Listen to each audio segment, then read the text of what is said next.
Okay, good morning, everyone. Chodesh Tzadi Gimel Amud Aleph. 2 dots. Hayoresh Somech. We say that a Yoresh does smicha, and he brings nesachim. And if he declares something Tmura, even though you're not supposed to declare anything Tmura, if he declares it Tmura, so then it takes effect. Tani Rav Chananya Kamei de Rava. Yoresh Eino Somech. Yoresh Eino Meimir. You have another brisa that clearly contradicts our Mishnah. Ve'anan Tnan, again, we're just going to quote our Mishnah. Hayoresh Somech umevi es nesacha v'meimir. So you have a Mishnah and a brisa that contradict each other. One Mishnah, the Mishnah says Yoresh Somech umevi umeimir. Yoresh Eino Somech, Yoresh Eino Meimir. Amalei, Ifchai, do you want me to go ahead and reverse the brisa's rulings to be like our Mishnah? Amalei, lo, no. We could say Mas Nisan Mani. Who's the brisa? Rabbi Yehudahi. The brisa which says that a Yoresh is Eino Somech and a Yoresh cannot affect Tmura, that's Rabbi Yehuda. The Tanya, Yoresh Somech, Yoresh Meimir. Rabbi Yehuda Omer, Yoresh Eino Somech, Yoresh Eino Meimir. Okay? The question is, what's the reason? What's the reason to say that a Yoresh, a person who inherits his father's korban, will do smicha or won't do smicha? Will be able to affect Tmura or will not be able to? So my taima, what's the reason of Rabbi Yehuda again, who says that Yoresh is Eino Somech, he does not do smicha and he can't do smicha, and he doesn't affect Tmura. So it's like a quasi. He's inheriting his father's korban, but he doesn't do smicha, and if he makes it Tmura, it doesn't take effect. What's the reason? Because the pasuk says korbano, velo korban aviv. It says korbano. It needs to be your korban and not your father's korban, which is interesting because somebody could have learned you just can't do smicha for your father when it's his. I think Tosfos discusses that, right? Because at the end of the day, could have just said, okay, you don't do smicha when it belongs to your father, but now that it belongs to you, quote unquote, because it clearly belongs to you, you can bring the korban. So that's a whole discussion. But leave it as it may be. The korbanov v'lo korbanov, if you don't do smicha on your father's korban. And then what? V'yolif tchilas hakdesh misof hakdesh. Tchilas hakdesh is what? And what's sof hakdesh? Sof hakdesh is smicha. Because what? Smicha you do right before the shchita.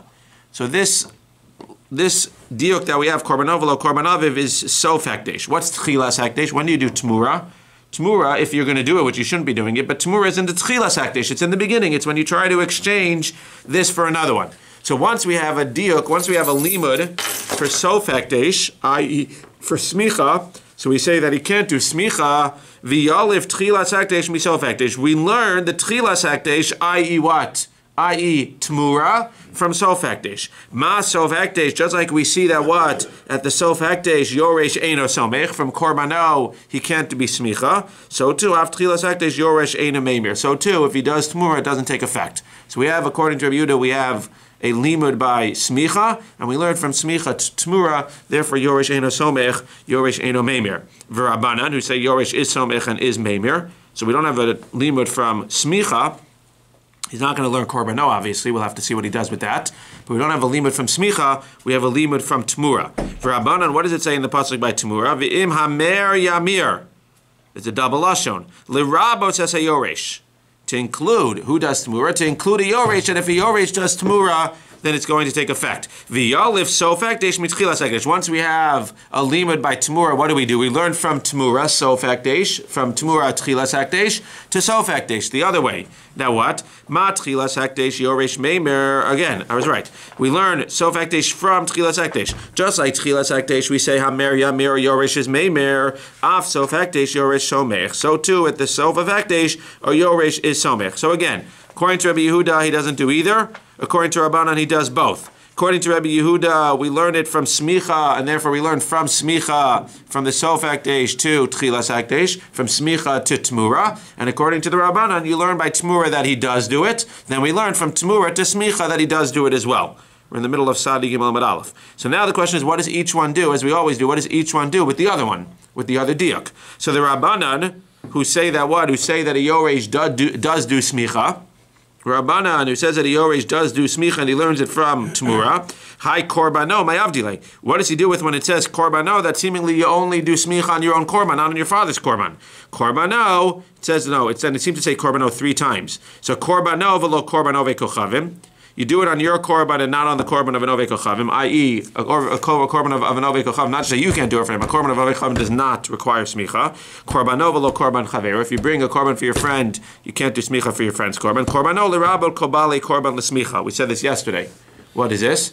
That korbano, which includes what? Kobali korban l'smicha, that if 5 people join together in one korban, you can't have one guy doing the smicha for everybody. You need to have each person individually doing the smicha. So you use that 3 times. You don't have an extra korbano what? Korbano to exclude korbano v'lo korban yoresh. Therefore, a yoresh can in fact do smicha for his father. It's just that ovei kochavim don't do smicha. You can't do smicha for a friend. And so too, if you have a cho chabura, even if he's part of the chabura, you can't do smicha for him. Rabbi Yehuda l'rabos kobali korban l'smicha lesle. Well, now we have a little bit of a problem, because even if Rabbi Yehuda agrees that what? That korban ovelo korban ovei kochavim, even if he agrees that korban ovelo korban chavera, he only has 3 korbanos. He only has 3 limudim that he can make. Well, if he's using one of them to teach me korban ovelo korban aviv, that you only do smicha on your own korban, not your father's korban, and he's using one to teach me velo korban ovei kochavim, and he's using one to teach me velo korban chavero, he doesn't have one left to tell me that what? That you can't do it for everybody else on the chabura. And therefore he's actually going to hold, says the Gemara, that what? He's going to hold that you can do it for everybody else on the chabura. And if 5 people join together in one korban, one person can do it for all of them. Inami islay, or he agrees that one person cannot do it for all of them. Therefore you need the 4th limit of korbano, v'what? Korbano, lirabos, what? Kobali korban l'smicha. That each one has to do it separately, and you can't do it for other people. So what do you do now? Now you're one short. Vinami islay ovei kochavim v'chavera mechad krei nafka. No, he says that the ovei kochavim and his friend, you can learn from one pasuk. You don't need 2 korbanos for that. We thought you need 2 korbanos. Korbano and not the korban of a non-Jew. Korbano and not the korban of your friend who's Jewish. What do I need 2 for? Look at Rashi for a second, to the right. Rashi, ksivas yad, the 7th line on the right. Akum v'chavero mechad krei nafka. Demishalo. It's just it has to be korbano. V'lo hashaliach. It just can't be the korban of a shliach. Bein shlucho shel akum, bein shlucho shel Yisrael. Whether it's the shliach of an akum, the shliach of Yisrael. It's not a din that you need 2, one to exclude doing it for an akum and one to exclude doing it for your Jewish friend. You have one. One of them is that you just can't be a shliach when it comes to smicha. Whether it's a non-Jew, whether it's a Jew. Therefore you have 1 for that. You have 1 to teach me the other korbano. You have 1 to teach me korbano l'rabot kobali korban l'smicha. Each one individually needs to do it. And you have the 3rd korbano, according to him, to tell me korbano v'lo korban aviv. You can't do it for your father when you inherit. Good? How does that help with the Sabi Machlokas returning to Mura? Doesn't answer that. What does that mean? What do you mean? It's what do you mean? It's a separate thing. There's 2 things. One is return to smicha. But then you learn from smicha to you learn from smicha to Tamura. Says the Gemara, Aisilu trei krai, chad korban ovelo korban aviv, v'idach l'rabos kobali korban l'smicha. Like I said, v'Rabbi Yehuda. So now we got to go. So now we explain Rabbanan, what they do with korbano. V'Rabbi Yehuda, hai hamer yamir mayavilei. So Rabbi Yehuda who says that what? That by yoresh eino meimar. So what's he going to do with hamer yamir, which is what the Rabbanan used to say, that a yoresh is meimar. Says the Gemara, Rabbi Yehuda, hai hamer yamir mayavilei, mibaili l'rabos as isha. Not to include that you do Tamura, that if there's a Yoresh and he does Tamura, it takes effect. If your wife does Tamura, it takes effect. The whole Indian of Tamura only talks about in the masculine. How do you know to include the Isha? Tambulomar Hamer Yamer. So now what are the Rabbanan going to say? The Rabbanan already used Hamer Yamer to teach me what? To teach me that a Yoresh. So are they going to say that an Isha, if she does Tamura? No, of course not. They don't want to start messing with that. So what does the Rabbanan say? Rabbanan darshe mi v'im. The pasuk could have started with im. You don't have to say v'im. The vi is extra. So Rabbanan say from v'im, vi includes a woman.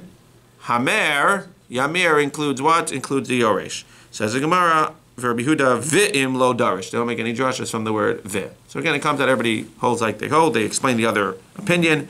And Shalom HaYisrael. Zok the Mishnah. Hakol somchin chutz me'shchere shota v'katan. Everybody can do smicha except for a deaf mute, a shota, and a katan. V'suma, a blind person, v'ovei kochavim, v'ha'eved, knani, v'ha'shaliach, v'ha'isha. So the isha can do tmura. She can cost you money, but you can't do smicha for you. Smicha shiari mitzvah, and smicha is the leftover of a mitzvah. And we'll see in the Gemara that means that smicha is not ma'akev. If you don't do smicha, you still get kapara. V'yal harosh bebeis yadayim, you do it on the head of the animal with 2 hands. Uvemakom shesomchin shochtin, you shecht at the place that you do the smicha. V'techef l'smicha shchita, not only do you do it in the place of the shchita, not only do you do the smicha and it's in the same place as the shchita, but right after you do the smicha, you do the shchita. And the Gemara is going to talk about why you need to tell me both of those. Gemara. Bishlama cheresh shotev v'katan dela b'nei deyanin. This is interesting. Again, it's important to bring up that cheresh shotev v'katan, shot I understand, katan who's not old enough, but it's interesting that at the times of the Gemara, they treated a cheresh as a person that was mentally incompetent.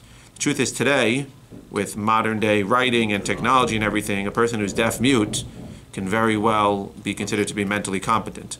Back then, when there was seemingly, again, I'm just assuming, when there was no writing, when there was no other way to communicate, so at the end of the day, there was nothing to do, and he just was in his own little world. Today, when you can teach him other things, yeah, there is a yeshiva for deaf kids, but I'm saying to be a deaf and a mute where you can't talk, and none of those kids really can't hear at all. Maybe one or two of them, maybe a few of them, but they can all speak a little bit. So when you can teach them and you can communicate in other ways, it wouldn't necessarily be mentally incompetent. But at the time of the Gemara, it's clearly treating a cheresh like a shota and a katan. So the vav b'nei deyanin, since they're not b'nei deyan, you need deya to do smicha, you need to know what you're doing, so they can't do smicha. Ovekochavim nami, because it says b'nei Yisrael, it says the word b'nei Yisrael, so therefore b'nei Yisrael somchin ve'en ovekochavim somchin. It says b'nei Yisrael, therefore only the Jewish people can do smicha. Elasuma my time below. Why can a blind person do smicha? What's the problem? Just bring him to the animal and let him do smicha. Rav Chisda, Rav Yitzchak bar Avdi, Michad amar asya smicha miziknei eda, v'chad amar asya smicha me'olas riyah. Very interesting. It's not necessarily the classic smicha. It's not that it says smicha here and it doesn't say smicha there. It's not that it says smicha by both places. If it says smicha by both places, I don't necessarily need a limud. But what does it say? We're making a comparison. Well, we know that you need smicha. So even if it says smicha, we're not making a diuk smicha. What are we making? We're making a comparison based on what we know from one place to the other. So maybe it is a classic smicha, that's true. What's smicha by ziknei eda? Who's a ziknei eda? The Sanhedrin. Where do you see smicha by ziknei eda? So if you remember, we mentioned that by the power halim davar shel tzibor, when most people, the majority of the Jewish people, make a mistake based on an erroneous ruling of the Sanhedrin, so you have to bring the power halim davar shel tzibor. Who does the smicha there? We said 3 members of the Sanhedrin. The Gemara in Sanhedrin clearly tells us that a blind person is not allowed to be on the Sanhedrin. Forget about not allowed to do this. He's not allowed to be on the Sanhedrin in the first place. Therefore, we make like this logical deduction. If the Sanhedrin needs to do smicha in this case, and a blind person cannot do smicha in this case, or a blind person cannot be on the Sanhedrin, therefore by definition a blind person can't do smicha in this case, therefore we exclude a blind person from smicha not only when he's on the Sanhedrin, and not only in the case where the Sanhedrin is doing the Parim Davar Shel Tzibor, we're going to exclude a blind person from smicha all the time, based on the fact that again he's excluded from the Sanhedrin, and therefore he's excluded from being able to do smicha in the Parim Davar Shel Tzibor. The other one says that you don't learn it from there, you learn it from Olas Re'iyah. What do we know by Olas Re'iyah? We know that a summa is patur in Olas Re'iyah. We also know that a summa, even though he's patur in Olas Re'iyah, we know that a person who brings an Olas Re'iyah needs to do smicha. So since there's an Olas Re'iyah which needs smicha done with it, and a summa, again, one can make an argument that there's not an exact lot. Okay, who cares? So a person brings an Olas Re'iyah, so he's patur in an Olas Re'iyah, who cares? Who says that he's not, that he's patur by Olas Smicha? So we're making a lima that he's patur by Olas Re'iyah, therefore he doesn't do smicha by Olas Re'iyah. Again, similar to this case of the Sanhedrin, we found a case where he doesn't do smicha. The Gemara doesn't say, okay, that's an exception. The Gemara says, we see that he doesn't do smicha there, therefore we're going to learn that he doesn't do smicha anywhere. Again, an interesting limud, but either you're learning it from the Sanhedrin case, or you're learning it from Olas Re'iyah. So as the Gemara always does, Ulamanda Amar Me Olas Re'iyah, my time Yolaf Min Ziknei Eda. Why didn't he want to learn from the Sanhedrin? Danin Yachid Me Yachid, and Danin Yachid Mitzibor. Why would I learn from a case of Sanhedrin, which is Bitzibor, which is a group of people, and why would I not learn directly from a case of Olas Re'iyah, which is 1-to-1? You see, a regular Summa doesn't do the Olas Re'iyah. The Summa, again, does not go ahead and ever do smicha. Lamandi Yolef mi Ziknei Eda, top at Tzadi Gimel Beis. And the one who learns from the Ziknei Eda, my time Yolef me Olas Re'iyah. Why does he learn specifically from the Sanhedrin, not from the Olas Re'iyah? Danin midei dekatze be smicha bigufei, mi midi dekatze be smucha bigufei, lafuke Olas Re'iyah di gufa me Olas Nedava Gemara. It says very interesting. He says that you want to learn from an Olas Re'iyah that what a Summa doesn't bring an Olas Re'iyah, and therefore a Summa doesn't do smicha by Olas Re'iyah, therefore he never does smicha. Says the Gemara, but it's a double limud. Why? Because the fact that an Olas Re'iyah, needs smicha is only learnt from an Olas Nedava. So you're learning something from an Olas Re'iyah, which the requirement for smicha by an Olas Re'iyah is only secondary. The requirement of smicha by the Sanhedrin over there, by the Parim Davar, is mefurash in the Torah. The requirement that you have to do smicha by an Olas Re'iyah or by any mandatory Ola is only learned secondhand from an Olas Nadava. Why? As Rashi points out, look at Rashi, the first Rashi over there on the bottom, on Ksuvas Yad, Me Olas Nadava Gemara, Delo Kisiv Smicha Ela Be'olas Nadava. It only writes a requirement of Smicha by an Olas Nadava. Dichsiv V'samach Yado Arosh Ha'olah, because it says V'samach Yado Arosh Ha'olah, V'chol HaTchalas Vayikra, that's in the beginning of Parshas Vayikra, Hu Ba'olas Nadava. Dichsiv, how does Vayikra start? Adam ki yakriv mikem korban lashem im yirtze la'akriv. If you want to bring a korban, so you bring it. And the whole requirement of smicha is only by the voluntary. We learned from voluntary korbanos to korbanos that are mandatory. So the Olas Riyah is a mandatory korban. So at the end of the day, we're going to say, well, we learned, so we're going to learn from voluntary to mandatory, and then from the mandatory, we're going to learn, well, since a Suma doesn't do that mandatory korban, and therefore he doesn't do smicha, then we're going to learn. Why would I want to go the double step? Just learn straight from Sanhedrin. Says the Gemara, Ditani Tana Kamei Rav Yitzchak Barabba, Vayakrev es haolah vayaseh kamishpat. That was talking about the korban miluim, which was similar to the korban olas riyah in the sense that it was mandatory. What does it mean that he did it kimishpat? Kimishpat olas nadava limed al ovas chova shetuna smicha. Again, you see clearly that the fact that an olas chova needs smicha is learned directly from olas nadava. Therefore, why we have to go with that extra step? Just go ahead again and learn directly from the Sanhedrin. So each one has their limud. I want to learn from the Sanhedrin because I don't want to go the extra step. Yeah, but I want to learn from Olas Riyah, even though it's a second step, because I don't want to learn from the Sanhedrin, which is Tzibor. It says Gemara, ve'eved v'ashliach ve'isha. An eved shliach and isha cannot do smicha. Tana Rabbanan. It says the word yado 3 times by smicha, 3 different places. Yado v'lo yad avdo. It needs to be your hand that does smicha and not the hand of your eved. Yado v'lo yad shlucho. It needs to be your hand and not the hand of the shliach. Yado v'lo yad ishto. It needs to be your hand and not the hand of the isha. Says the Gemara, Kol hani lamali. What do I need 3 diukim? Why would you think if you just told me 1, you wouldn't know the other 2? Tzricha ikas or achman echad. If it would have only written yado once, therefore you would exclude 1 thing from smicha, what would you have done? Havamina lemute eved de la bar mitzvos. I would have thought to exclude an eved who doesn't have the chiyuv of mitzvos. It's interesting because the eved, you would have excluded the eved even though the eved's on the same level as the isha. You would have excluded the eved because we'll see in a second there's another reason to include the isha. You would have excluded the eved because he's not on the same level. Of shliach de bar mitzvah, but a shliach who's a bar mitzvah, and shlucho shaladim kamos, and we treat a shlucha like you, ema lismoch. You would say that he can be somech. Therefore, you need the second one to teach me that a shluach cannot be somech either. So yeah, you have 2 yados. One to teach me that your eved can't be somech. One to teach me that your shliach can't be somech. But your wife can still be somech for you. V'yashmin and hanitarti lav kegufei dam rival ishto de kegufei dam ema tismach. Tzricha, you need the third one to tell you that your wife, again, she could spend the money, but she can't go ahead and do the smicha for you. Smicha shiari mitzvah. The smicha is shiari mitzvah. It's like the leftovers, the remnants of a mitzvah, in the fact that it's not mechaper, in the fact that it doesn't affect kapara. And if you don't do the smicha, even though you're supposed to, if you don't do the smicha, you get kapara. Tana Rabbanan, the problem is, what does the pasuk say? V'samach yado arosh ha'olah, v'nir tzalo, l'chaper alav. Sounds like you do the smicha, then it's pleasing, then you get the kapara. You just told me it's only shiar mitzvah, it doesn't affect the kapara. So first we ask on the pasuk itself, forget about our Gemara. It seems that the pasuk is telling me that the smicha is mechaperes. Says the Gemara, v'alo ein kapara ela b'dam. We know that only the dam is mechaperes. When you do the zrika, shenemar ki adam hu b'nefesh yechaper. Rather, what's the pasuk telling me? Ela lomar l'chashim asa l'smicha shiari mitzvah. If you make the smicha shiari mitzvah, that means what? If you don't do the smicha, ma le'elav akasav ki'ilu lo kiper v'chiper. It's as if you weren't mechaper and you were mechaper. So it's very interesting. The Gemara is saying, forget about our smicha shiari mitzvah. The Gemara is saying, where do we know our din from? We know it from the pasuk. V'samach yado arosh ha'olah v'nir tzalo lechaper alav. How could it be? We know from elsewhere that it can't be literal, because we know that the smicha doesn't give it the kapara. So we're saying, lechalchila, you should do the smicha, and then you get a full kapara. B'di'evet, if you don't do the smicha, you still, now there's 2 ways to explain it. One way is to say, b'di'evet, if you don't do the smicha, you don't get a full kapara. It's not v'chiper alav totally.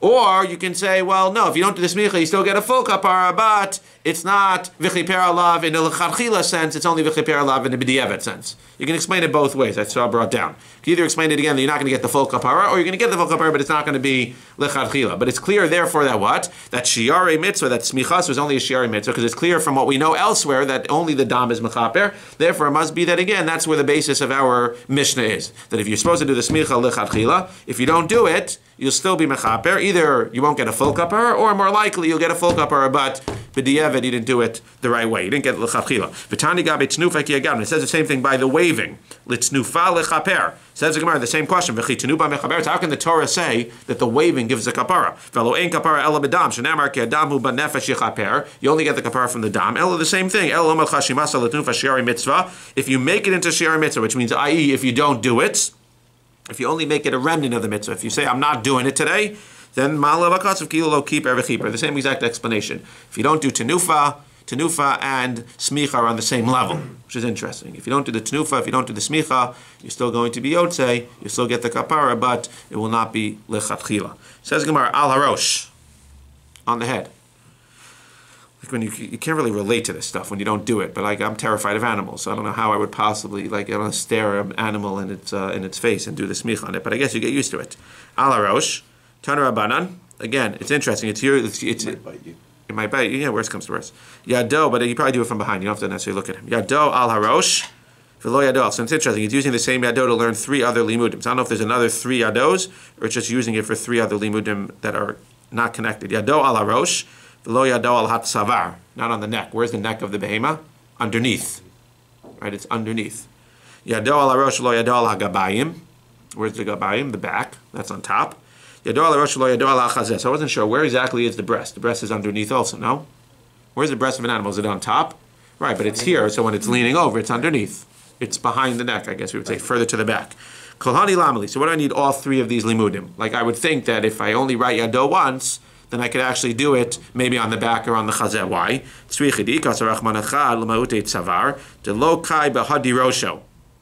I would think that, again, it's interesting because, again, the chazeh is not on the... Hadi Rosho means the same horizontal plane as the head. So one would think, if it only said yado once to exclude one thing, what would you think? You would think that you're just excluding the neck. I can't do it on the neck because the neck is on a different plane. I have the head here. The head and the back are on the same plane. The neck, which is underneath, I can't do on the neck. But the back, which is just a little bit further back, quote unquote, of the head, that's fine.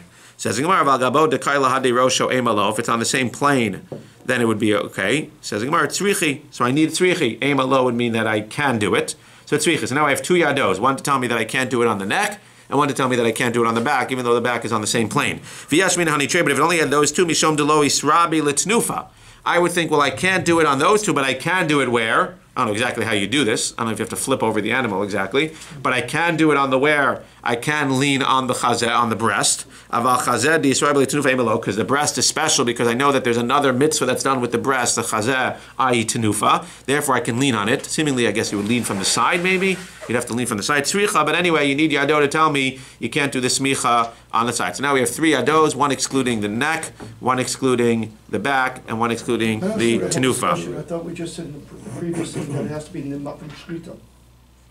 No, 1 second. The Makom Shchita, sorry, that was saying, okay, we're not up to that yet, but the Makom Shchita is saying in the same place in the temple that you do the smicha. Oh, when you said Makom Shchita, I thought it was... Okay, I didn't get to it yet, but you're right. Smicha b'makom shchita means in the same place in the temple that you do the smicha, you need to shech it right there. You can't then bring it to another place in the temple. But that's a good question, I didn't even think about that. Yeah. Okay. Says the Gemara, yado alat stadin mahu. So now, okay, you can't do it on the back, you can't do it on the neck, you can't do it on the breast. What about on the animal's head on the side? The jaw. I want to lean on his jaw. Says the Gemara, Tashma mahu, Tashma detanya, Abba birab Rabbi Eliezer ben Yaakov Omer, yado al rosho v'lo yado al hat stadin. Again, I don't know if we just have extra yados or we're just using the same yado. Maybe there's a 4th yado, and therefore not on the stadin. Boy, Rabbi Yirmiyah, matlis mao shetachutz. Is it a chatzitza? Can you go ahead and wrap cloth around your hands? A guy like me, you don't want to touch the animal. You want to wear gloves. Is that okay? I don't want to get near the animal. Tashma uvilvach lo tedavar chotes ben olaven azevach. Sorry, can't do that. You got to go straight on with your hands. Uvishtei yadayim. Minani mili. How do you know you need 2? It's a chatzita. How do you know that you need 2 yadayim? Amar ish lakish, Amar kra, v'samach Aaron et shtei yadav. Well, how does it read et shtei yadav? Ksiv yado, in the singular, without the extra yud. Uchsiv shtei, zeh bana'av. So we see what? It says that you need to have 2 yado. If it would have said v'samach Aaron et yado, what would you think? 1 hand. Shtei yado is teaching me that the yado is 2 hands. So it's not just, the Gemara says, it's not just here that we're going to learn, Reish Lakish says, Uchsiv shtei zeh bana'av, we're going to make a bana'av. Kol makom shenemar yado, harei kan shtayim, at sheyifra lecha kasav achas. A very interesting limud that he's making. Anytime it says the word yado in the singular now in the Torah, it's going to mean two hands, which is very interesting. Azar Rebbe Lazar Amar la hashmaita bebei midrasha. So Rebbe Lazar got up and said the shmaita bebei midrasha. I want to tell you something that I just learned. Lo Amar mishmei Reish Lakish. And he didn't say it in Reish Lakish's name. Sham Reish Lakish Ikred, he got very angry. Now we'll see, he doesn't just get angry. He's not an angry person, but he got angry. Why did he get angry? Amar Lei, because he said to Rebbe Lazar, you're misquoting me, because you're making it sound like across the board, anytime it says Yado, it's going to be two. Then what? Then why does it ever have to say what? Why does it have to say Yadav in the Torah? If Yado, by definition, from here we learn means two, we know every single letter in the Torah is important. Why would it ever write Yadav? Always write Yado, and we know from here that it's going to be two. Lamli lemichtav Yadav Yadav. Ikshile, and he gave him 24, even though there's more than that. Esrim Vidalid Yadav. He told him 24 places in the Torah where it says Yadav, where according to you could have just said Yado. Yadav to Vienna, what's that? By the Tnufa. Yadav Ravlo, what's that? By the bracha of Moshe Rabbeinu. To who? To who? Who was that bracha to? Yadav Ravlo, Ve'ezem Yitzarav Tiyeh. Who's that to? Levinyamin Amar? Here it says Yehuda. Yehuda, okay. Sikel es Yadav, who's that? Sikel es Yadav, who switched his arms? Yaakov, Ephraim, and Menashe. But again, these are just three examples of where it says Yadav. Ishtik, Rebbe Lazar didn't have an answer. Again, he's basically saying to him, I don't understand. Why does it ever say Yadav in the Torah? Reish Lakish says, clearly when you're quoting me, you don't know the whole story. Stop quoting me unless you're going to say the whole story. Says the Gemara, Labasar denach daite. Reish Lakish cooled off. He calmed down. Amar lei. So again, he says back to Rebbe Lazar, when I asked you the question, you should have responded to me as follows. My taima lo tema li yadav dismicha kamrei. When I said to you, what? It says yado by smicha. So what was my limud? Yado by smicha. Since it says yado, shtei yado, anytime it says yado, it's two. So then I said to you, okay, if you're quoting me in my name, so let me ask you a question, the question that I could have asked myself. But now I'm going to ask you the question since you're quoting me. So then why does it ever say Yadav? So what should you have said back to me? If you would have asked me that question, why does it ever say Yadav? What would I have said to you, says Reish Lakish? It says Yadav because what's the Yado of Smicha? Where do we make that Bana'av, Binyanav by Yado? That what? The reason that it says Yadav throughout Tanakh is because the Binyanav of Yado, meaning two, is only where? Is only by Smicha. When I say to you what I meant, which is why you can't misquote me, be careful when you quote me, what I said, and this happens all the time when you quote somebody and you don't really understand what they were saying. When it says what I meant, when it says, and anytime it says Yado, you learn that it means Shtei Yadav, that's only by Smicha. By Smicha, anytime it says Yado, it means two hands. But by everything else in the Torah, if it says Yado, it means one hand. And therefore, by everywhere else in the Torah, it needs to say Yadav, two hands, if you want it to be two hands. So Rebbe Lazar says back to him, well, I didn't say that because you're missing one thing, Reish Lakish. By smicha, not only does it say yado, it says yadav as well. So you can't tell me now that the yado by smicha is dafka talking about two hands by smicha, because by smicha it also says the word yadav. It has yadav and yado. Therefore, you should be able to learn to all other cases. Says Reish Lakish back to him, no, smicha de behema kamrei. Where does it say yadav by smicha? Moshe. By Moshe Rabbeinu giving smicha to Yoshua. That's a separate smicha. We're not talking about that smicha. Stop misquoting me. What are we talking about? We're talking about the smicha of a behema. And what I said and what I meant when I got up in the base medrash, which you then quoted me of doing without saying my name. Again, this is all a friendly argument, I hope. V'samach aron et shtei yado. What did I mean? I meant ksiv yado uksiv shtei zebanaav kol makom shenemar yado. Where? By smicha, and not only by smicha of a behema. Anywhere it says yado by smicha of a behema, harei kan shnayim at sheyifra lecha kasav achas. Which again, it's an interesting way. Again, I have to admit, it's an interesting way of saying it. Because it clearly never is going to be at sheyifra lecha kasav achas, as far as I know. There's no time that smicha is going to be with one hand. So it's an interesting way of him saying it. Anytime it says yado, it means two until it tells you one. Well, if it's just talking about smicha of a behema, when do you ever do? Unless there's a time, I don't know that I'm not familiar with it. When do you ever do with one? What do you mean at sheyifra lecha kasav achas? What about gidem? It doesn't have two hands. Okay, so it could be, right. I don't know. But the point is that Reish Lakish is saying, bottom line, binyanav of yado for two is dafka by smicha, dafka by smicha of a behema, but at the end of the day, any other time in the Torah that it says yado, it means one. Uvemalkum shetzom chen and take a l'smicha shchita. You need to make sure it doesn't mean that what? It doesn't mean that you shacht it in the same place that you do smicha, i.e. on the head. V'malkum shetzom chen and take a l'smicha shchita. My kamar, what's this talking about? Why do you have to tell me twice? What if you tell me that in the place in the temple that you do the smicha, you do the shchita, and right after the smicha you do so? I don't really understand this question, but the Gemara is basically going to say, Halchi kamar b'malkum shetzom chen should take a l'smicha shchita. The reason I need to be in the same place is because what's the order? You do smicha, and right after you do shchita. Therefore, you do smicha, and in the same place, right away, you do the shchita. Okay, tomorrow's a little bit of a